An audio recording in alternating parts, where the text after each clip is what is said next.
Hello mga sangkay mga kalingap! Welcome back to my channel. Kumusta kayong lahat? So for today's video, gagawa ko ng reaction video. Ito'y patungkol doon sa aking napanood na video upload ni Kuya Val. Pagpunta ni Kuya Val doon sa nanay ni Carla and tinanong kung ito nga ba may katotohanan na yung kanyang nabalitaan na si Carla daw ay hindi na napasok sa school. Oh my God! Ano na naman ang nangyayari? Anong nangyayari sa world? Anong nangyayari sa Kalingap? Katatapos lang ng issue kay Beyonce, ito na naman, si Carla na naman. So, bago ang lahat, no? Bago tayo dumako dito sa ating pag-uusapan, shoutout muna kay Kuya Val, kay Ate na kay Kalingap Rob, kay Tita Mina Jaramillo, ang tita kong Viots, kay Manetere ng San Diego, California, sa aking mga kasamahan sa Kalingap Watchers, sa inyong lahat na patuloy na sumusuporta at nagmamahal kay Sangkay, mega love shout out. So dako na tayo dito sa ating pag-uusapan. Sino ang nakapanood doon sa video upload ni Kuya Val, no? Yung pagpunta ni Kuya Val doon sa bahay ni na Carla, and sabi ni Kuya Val ay gusto niyang malaman kung may katotohanan nga ba ang lahat ng mga sumbong sa kanya. May mga nagme-message daw sa kay Kuya Val na itong si Carla daw ay hindi na napasok sa school. And base doon sa interview, sa pagtatanong ni Kuya Val doon sa nanay, walang alam ang nanay. So bakit ganito ang mga magulang? Walang alam sa kanilang mga anak, no? So parang hindi ako kumbinsido doon sa sagot ng nanay ni Carla, na pagsabi lang na hindi ko alam, Kuya Val, wala akong alam. So dapat bilang isang magulang, inaalam kung ano ang mga nangyayari sa kanilang mga anak, no? Lalo na babae si Carla, dapat naka-monitor ang mga magulang sa kanilang mga anak. May mga cellphones naman, no? So, dapat obligasyon din ng mga magulang, no, na i-monitor ang kanilang mga anak, no? Kung ito man ay may katotohanan, itong nagbalita na ito kay Kuya Val, no? Or baka naman ito'y mga naninira lamang, no? Sa kay Carla, mga inggit. Kasi alam natin na maraming mga naiinggit dyan sa kay Carla, no? Kung ito man ay may katotohanan, no, nasumbong kay Kuya Val, ako'y napaisip, no, kung ito man ay may katotohanan, ha, baka nahihirapan si Carla, no, sa kanyang kurso na kinukuha. Kasi alam naman natin, na nakailang nagpalit ito, nag-shift ng ibang course ito si Carla, and then bumalik ulit, no, sa dati niyang kurso. Baka kasi kung hindi niya kaya nung una kaya siya nag-shift, baka ngayon na-realize niya na hindi na naman niya kaya, no? Itong kurso na kanyang kinukuha. So baka kung ito man ay may katotohanan na, baka nahihirapan na si Carla sa kurso na kanyang kinukuha. Pero wag tayo basta-basta maniwala. Kailangan makumpirma muna.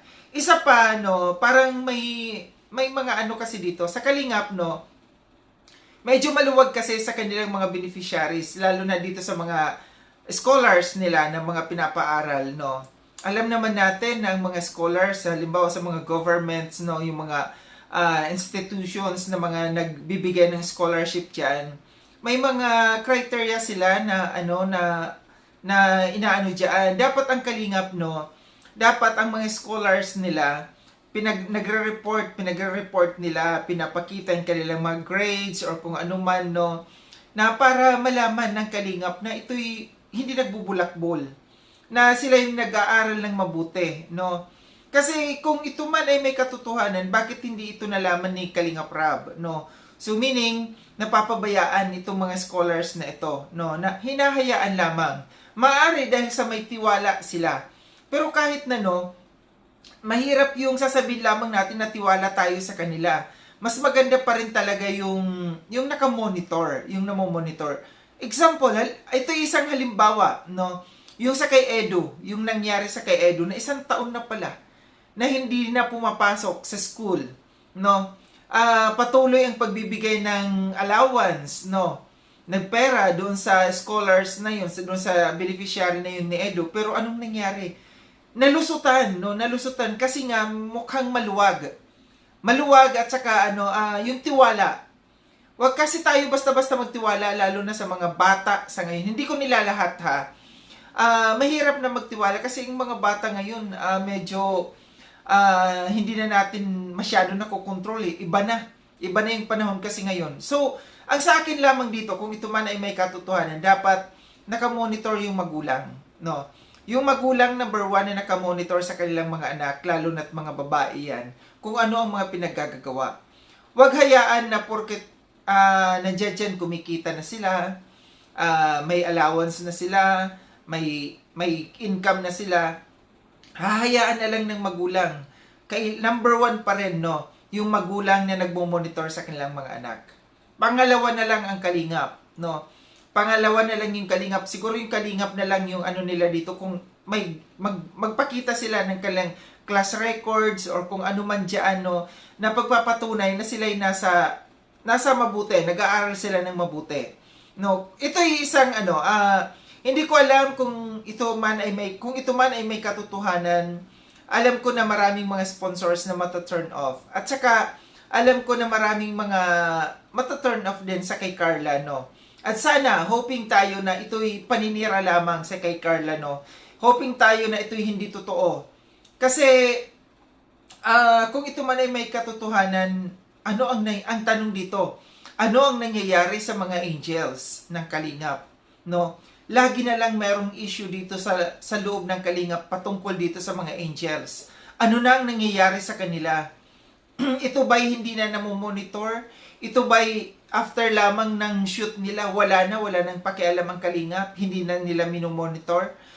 May karapatan ang Kalingap no na mag-monitor dito sa mga angels na ito. Kasi kung hindi dahil sa Kalingap, hindi sila makakapag-aral, hindi maayos ang kanilang buhay, no? So, dapat din mayroon pa rin nakamonitor talaga dito sa kanila.